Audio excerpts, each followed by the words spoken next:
bem? Tudo.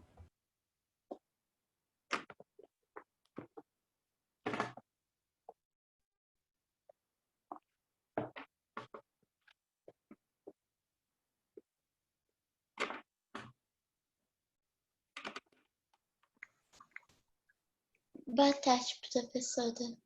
Boa tarde, Laila. Tudo bem? Tudo jóia com você? Tudo bem também. Ótimo. Hoje nós vamos continuar a matéria, tá? Tá. Hoje a gente vai falar sobre vermes, então podem ir pegando o caderno. Vou fazer a chamada aqui, a gente já começa.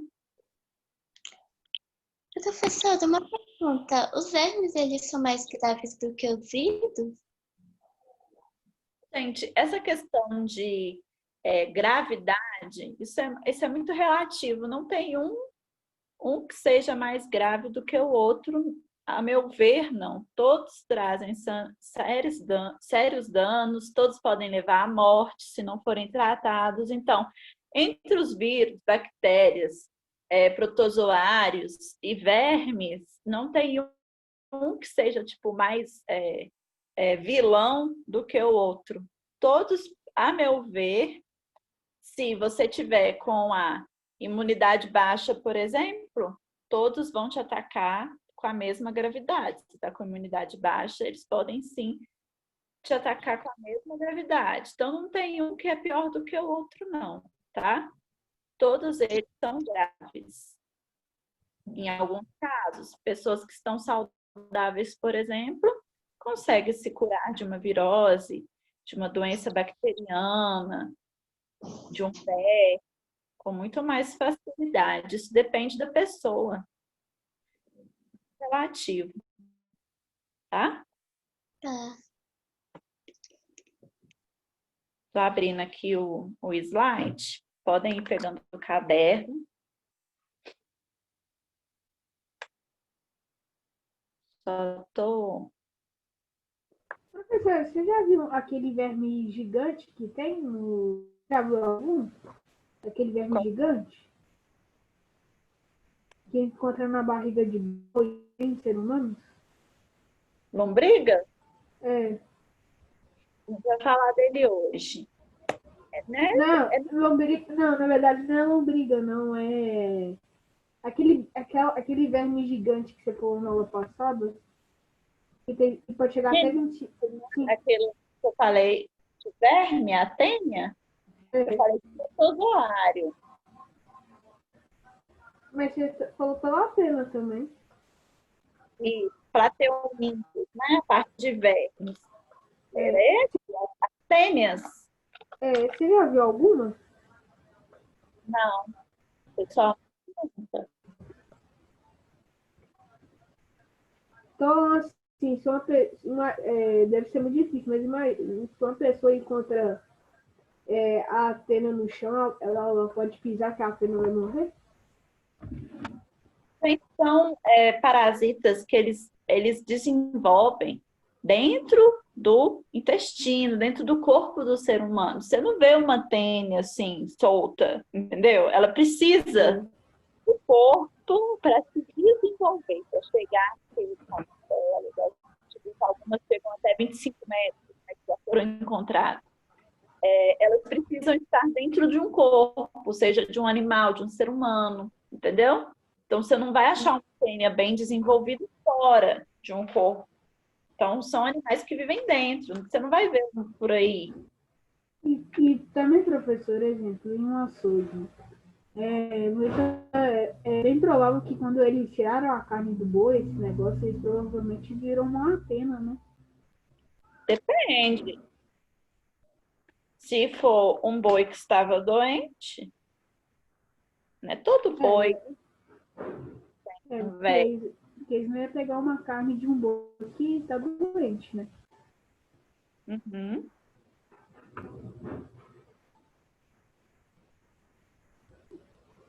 Então, vamos lá. Estou só anotando aqui. Você tem notícia de alguns dos seus colegas? Ah, tem uma fila aqui aguardando eu aceitar eles, eu não tinha visto. Vou esperar eles entrar. Oi, galerinha. Oi, professora. Eu estava aqui conversando com seus colegas e deixei vocês esperando ali na lista de espera. Eu achei que você nem ia me aceitar, professora. Também achei. Foi mal. Demorou. Então, ó, a gente vai continuar a matéria de verme. Podem pegar o caderno.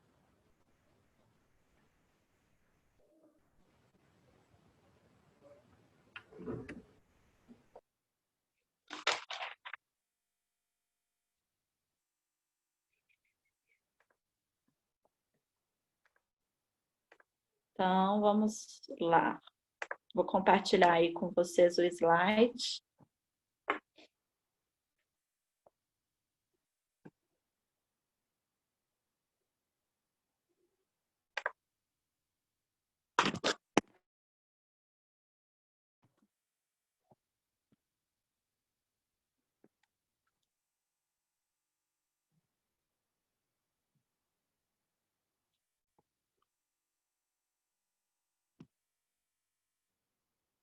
Então, vamos lá, ó.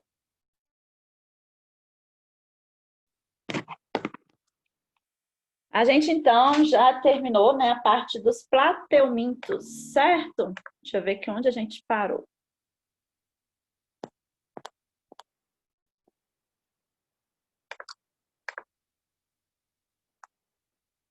Falamos da teníase, esquistossomose, ciclo da esquistossomose.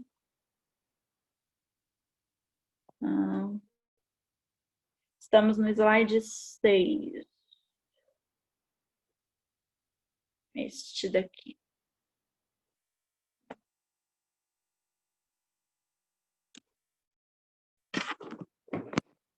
Certo? Nós paramos aí, não foi? Sim. Na última aula eu terminei de falar sobre a teníase.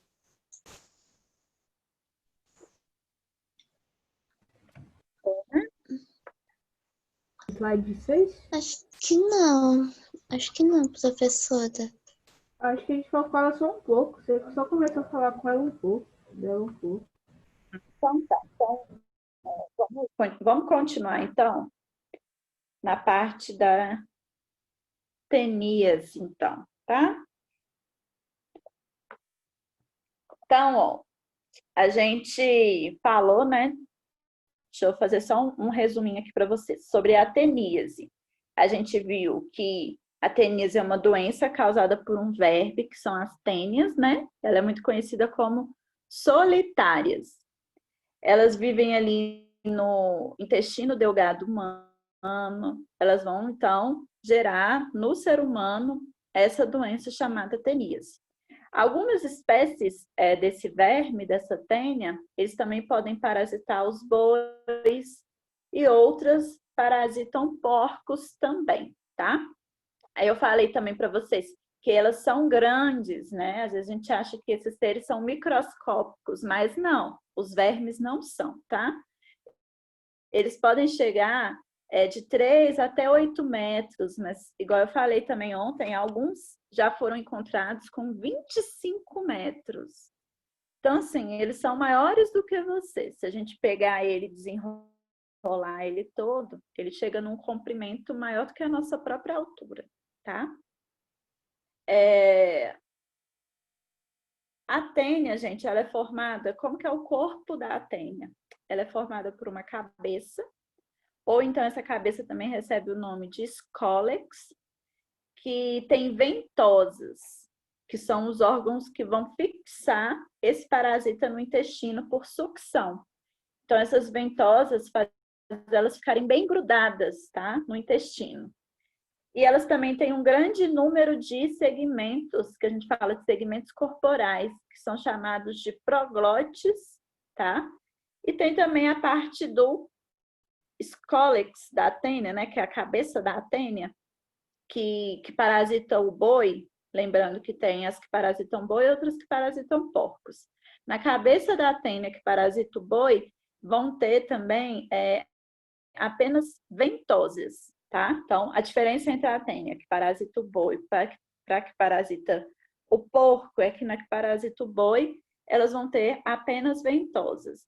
E na que parasita o porco, além de ter as ventosas, elas também têm ganchos que vão fixar o parasita no intestino delgado, tá? Então, a diferença de uma para a outra é essa. Além disso, as tênias são hermafroditas, ou seja, elas não têm um sexo, né, definido.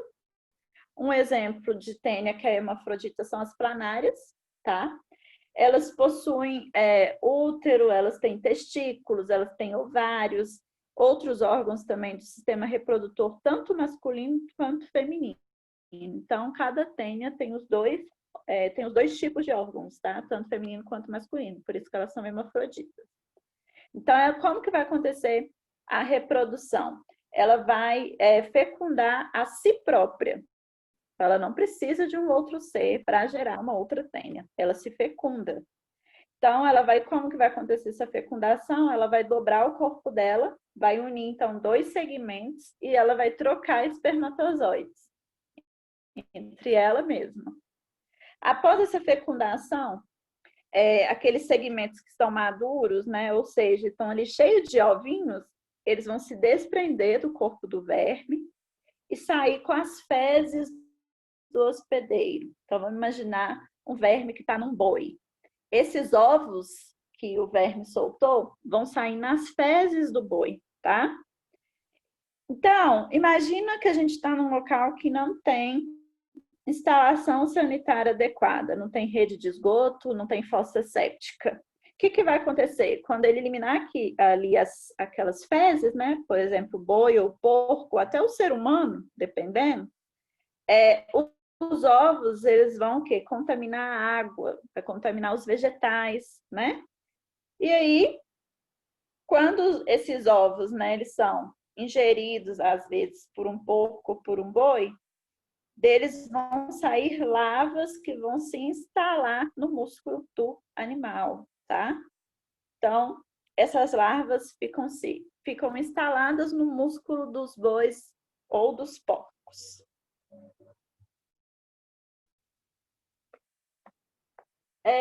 Quando elas se instalam ali no músculo, por exemplo, do boi, as larvas elas vão se transformar em pequenas bolsas de líquidos, que a gente chama de cisticercos, tá? Que são essas bolsas de líquido. E aí, esses cisticercos, gente, eles parecem bolinhas brancas. Vou colocar aqui, ó. Tá vendo aí nessa parte aí que tá escrito cistos musculares? Tem essas bolinhas mais esbranquiçadas. Elas são também chamadas de canjiquinhas.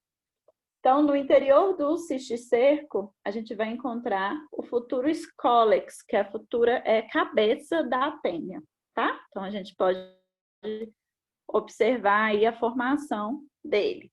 Professora. Como que acontece? Por exemplo, né? Quando a gente cozinha a carne do boi, a gente vai destruir esse cisticerco. Mas quando uma pessoa, por exemplo, ela come uma carne ali que está contaminada, ou seja, se ela está contaminada é porque não cozinhou direito, então aquela carne está mal passada. A larva, então, ela vai entrar ali no corpo do ser humano, vai chegar lá no intestino delgado, onde ela, então, vai começar a se desenvolver. Então, é aí que ela vai começar a crescer. Ela precisa estar dentro do corpo, tá? Às vezes... Oi... Depois que você falou sobre essas canjiquinhas, que parecem os ovos de lava, eu nunca mais vou comer canjiquinha na minha vida. Você pode comer, que não tem larva na canjica, não, tá? Professora, a gente sente alguma coisa quando a gente está com esse tipo de verme? Em alguns casos, gente, a pessoa não apresenta sintoma nenhum, tá? Em outros, a pessoa pode ter o quê? Dor no abdômen, ela pode ter fraqueza, ela pode perder bastante peso. Então, isso depende de pessoa para pessoa, tá? O que vai acontecer? Quando os ovos ali da tênia, que tem no porco, então agora vamos imaginar da tênia no porco, que tem ali o porco como um hospedeiro intermediário. eles são ingeridos por uma pessoa, as larvas, elas podem se instalar ali no músculo, né, da pessoa, mas também pode se instalar no cérebro, no coração, nos olhos. Então, vocês já ouviram falar que é muito perigoso você ingerir carne suína, carne de porco mal cozida? Justamente porque ele pode estar contaminado com essa larva e é uma larva que pode atingir vários órgãos do seu corpo, então é muito perigoso, tá? Então, carne de porco jamais deve ser consumida crua ou mal cozida. A carne de boi pode? Pode, mas tem que saber a procedência daquela carne, tá?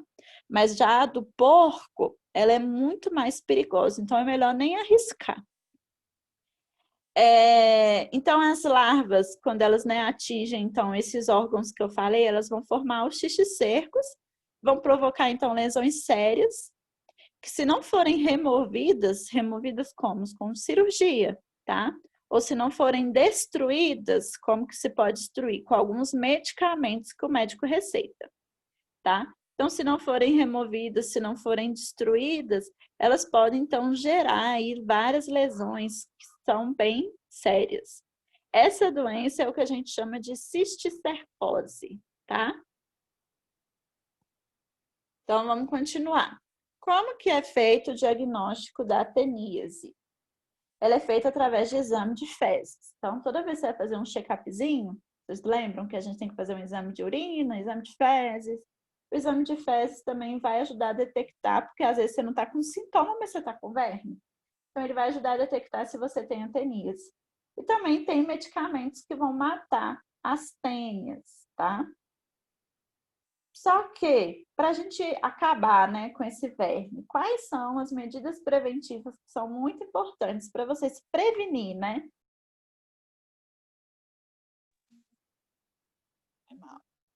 Primeira é instalação de fossa, tá? De uma fossa séptica, que é aquela fossa que ela é canalizada. Primeira instalação de fossa ou, né, rede de esgoto, de preferência rede de esgoto, mas algumas regiões que não tem como ter essas redes de esgoto, que é mais difícil de chegar, é melhor ter então a instalação de fossa. Também é importante ter fiscalização da carne nos abatedouros, por isso que eu falei, você tem que saber a procedência daquela carne. É importante nós sempre optarmos por ingerir carne bem passada e também ter hábitos de higiene pessoal, lavar as mãos antes de manipular um alimento, depois de ir ao banheiro, antes das refeições, tá bom? Agora vamos entrar aí para o próximo, que é a esquistossomose, tá, gente? Que é o esquistossomo, que é o verme causador da esquistossomose. No Brasil, essa doença é muito comum. A gente vê principalmente no Nordeste brasileiro, tá? Mas também tem registro, em todas as partes do Brasil tem registro, mas é muito mais comum no Nordeste.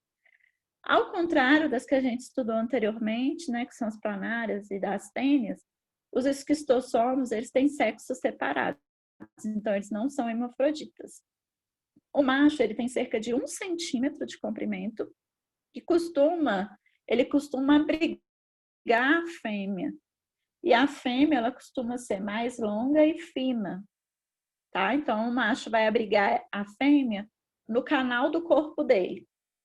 Esses vermes, eles vão viver nas veias do fígado e do intestino delgado do ser humano, tá? Então, eles vão ficar mais ali nas veias do fígado e no intestino. Alguns sintomas, a pessoa pode ter diarreia, pode ter problemas no fígado, né? Por ele ficar ali hospedado bem nas veias do fígado, a pessoa pode desenvolver problemas sérios no fígado, pode ter problema também no pâncreas, no baço, no intestino, pode ter sérias dores fortes no abdômen. A barriga da pessoa que está contaminada com esse verme, ela fica muito dilatada, porque acaba causando um acúmulo de líquido na região do abdômen, por isso que ele fica com essa barriga mais inchada, tá? Aí, ó, a gente vai ver um pouquinho aí do ciclo, como que é o ciclo da esquistossomose. Quando a fêmea ela põe os ovos, eles vão atravessar as paredes, né, das veias. Então, imagina lá, o verme já está dentro do corpo humano. Então, ele vai atravessar as paredes da veia, do intestino, e elas caem dentro ali daquele órgão, tá? Então, o que vai acontecer se elas caírem dentro do intestino? A gente vai acabar eliminando esse verme com as fezes. Então, aí começa o ciclo. Quando os ovos, eles atingem ali a água doce, né?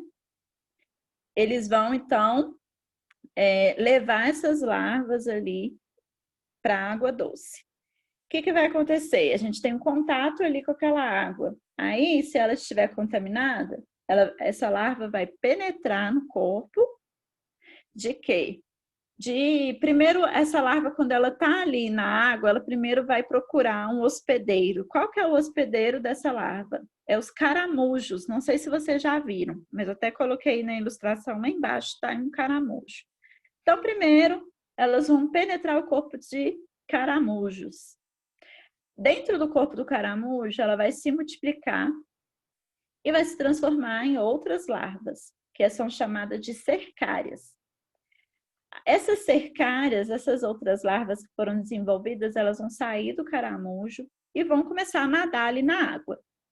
E aí que corre o perigo, que é quando a gente tem contato com essa água, pode ser água de um rio, de um lago, de uma represa. A gente vai ter contato com essa água e o que vai acontecer? As larvas que estão ali, elas podem penetrar ali no nosso corpo, através de como que elas vão entrar? Através da pele mesmo, tá, gente? Então, através da pele das pessoas que entram na água contaminada de lagos, de riachos, enfim. E aí, o que vai acontecer lá dentro do corpo? Pela circulação, as larvas elas vão chegar às veias do fígado. Lembra que eu falei que elas ficam ali nas veias do fígado. Depois, elas vão migrar para as veias do intestino. E aí, quando elas chegam nas veias do intestino, elas são transformadas em vermes adultos, tanto os machos quanto fêmeas. E aí elas vão o quê? Acasalar e produzir ovos, tá? Aí, embora esses vermes, gente, dos esquistossomos, eles possam ser eliminados, né, com o uso de medicamentos, como a gente já viu, é muito importante a gente ter algumas medidas de prevenção dessa doença. Quais são as medidas? Primeiro, tem que ter implantação de tratamento de esgoto. Para quê? Para impedir que os ovos atinjam a água. Então, tem que ter tratamento de esgoto. Outra coisa, fornecer água de boa qualidade à população. Informar a população sobre a doença e o seu modo de transmissão também, tá? Então, para a população ter consciência de que não é legal você ficar entrando na água, por exemplo, de um riacho que está poluída. Então, a gente tem que conscientizar a população, tá? Outra coisa a gente viu que o hospedeiro é o caramujo. Então, a gente tem que combater o caramujo. Como que a gente combate o caramujo? Existem alguns produtos químicos ou até o controle mesmo biológico, né? Como que é esse controle? O caramujo, ele não tem culpa, mas o verme estava dentro. Ele é o hospedeiro, né? Então, a gente tem que acabar com o caramujo. Então, pode ser produtos químicos ou então um controle biológico. Como que é esse controle biológico? É a gente utilizar, por exemplo, peixes que se alimentam de caramujo. Então, se os peixes comerem o caramujo vai diminuir. Então, vamos agora falar sobre os nematóides.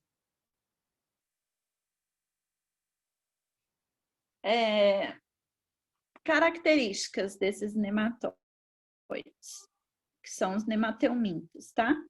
O corpo deles tem uma forma delgada, então ele tem um corpo ali mais cilíndrico, mais alongado, afilado na ponta, tá? E eles também têm uma musculatura bem desenvolvida. Por isso, gente, por essas características, esse tipo de verme, eles podem acabar se enfiando facilmente entre os grãos do solo. ou até atravessar os tecidos do nosso corpo, a nossa pele, tá? Essa habilidade que eles têm, ela é muito importante. Por quê? Porque muitos deles são parasitas eles costumam ser parasitas de plantas, de animais e também do ser humano. Então, essa habilidade que eles têm ajuda eles, é bom para eles, né? Ao contrário dos plateumintes que a gente já estudou, os nematóides, eles possuem um tubo digestório, tá? Então, eles têm um tubo digestório bem completo. Então, eles têm duas aberturas, que vai ser a boca, né, onde vai entrar o alimento, e a outra é o ânus, para sair ali os restos, né, dos alimentos não digeridos. Esse tipo de tubo digestório vai permitir que a alimentação seja um processo ali, como é que eu posso dizer? Um processo contínuo, né? O animal ele pode continuar se alimentando enquanto elimina ali os restos daquilo que já passou pelo tubo.